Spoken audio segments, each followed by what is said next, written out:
Sejarah mencatat bahwa bangsa Indonesia telah menjalani perjuangan panjang demi mencapai proklamasi kemerdekaan. Perjuangannya panjang, namun peristiwa proklamasi berlangsung singkat, teman-teman. Soekarno membacakan proklamasi kemerdekaan didampingi oleh Muhammad Hatta di Jalan Pegangsaan Timur nomor 56 pada hari Jumat 17 Agustus 1945 jam 10 waktu Indonesia bagian Barat. Meski singkat, namun proklamasi mengandung maksud, tujuan, dan arti penting dan juga membawa perubahan besar bagi bangsa Indonesia. Maksud dan tujuan dari proklamasi kemerdekaan Indonesia adalah: pertama, melepaskan diri dari belenggu penjajahan. Kedua, bangsa Indonesia dapat mengembangkan potensi yang dimiliki dan mengejar ketertinggalan dari negara lain. Ketiga, bangsa Indonesia dapat hidup sederajat dengan bangsa-bangsa lain yang ada di dunia. Keempat, bangsa Indonesia dapat meningkatkan taraf hidup bangsanya. Dan yang kelima, bangsa Indonesia dapat meningkatkan taraf kecerdasan bangsanya. Setelah memahami maksud dan tujuan dari proklamasi kemerdekaan Indonesia, sekarang tiba saatnya bagi kita semua untuk memahami arti proklamasi Indonesia bagi bangsa Indonesia dan juga negara lain.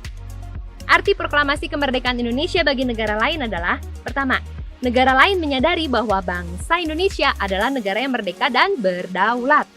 Dan yang kedua, negara lain menyadari bahwa Indonesia wajib dihormati oleh negara lain sebagai negara yang mempunyai kedudukan yang sama dan sederajat, serta memiliki hak dan kewajiban yang sama dengan bangsa-bangsa lain yang sudah terlebih dahulu merdeka.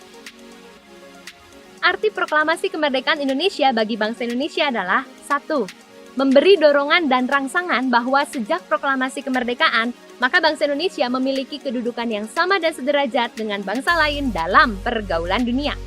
Yang kedua, negara merupakan organisasi kemasyarakatan yang bertujuan untuk mengatur dan menyelenggarakan masyarakat.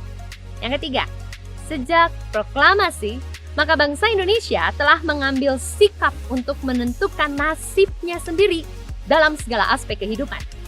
Yang keempat, dengan proklamasi kemerdekaan dan menjadi negara yang merdeka, maka negara memiliki tata hukum sendiri untuk mengatur segala kehidupan bernegara di dalam negara tersebut. Dan yang kelima, bangsa Indonesia memiliki hak dan kewajiban untuk mengisi dan mempertahankan kemerdekaan yang telah diperoleh serta memperjuangkan tercapainya cita-cita nasional bangsa Indonesia. Teman-teman semuanya, ketika Indonesia masih dijajah, maka musuh terbesar kita adalah bangsa penjajah.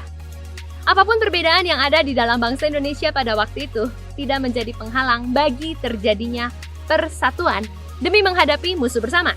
Perbedaan suku, agama, ras, dan juga antar golongan tidak menjadi penghalang bagi terjadinya persatuan bangsa waktu itu. Namun kini, setelah merdeka, perbedaan yang ada di dalam bangsa ini malah membuat rakyat terpecah belah dan berkonflik. Saat ini, perbedaan yang ada bukannya menjadi kebanggaan, tapi malah menjadi alasan bagi berkonflik sehingga perpecahan terjadi dan merajalela di Indonesia.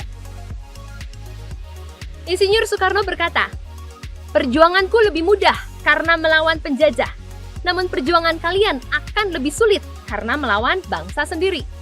Dan perkataan ini kini telah menjadi kenyataan. Bukannya bersatu dan membangun bangsa, kita malah disibukkan untuk saling melawan dan menjatuhkan. Hanya ketika masyarakat Indonesia tidak menjadikan perbedaan yang ada sebagai alasan bagi terjadinya konflik, barulah kita dapat bergerak maju dan memajukan bangsa kita Indonesia. Jadi teman-teman, stop berkonflik karena perbedaan yang ada. Udah nggak zamannya lagi.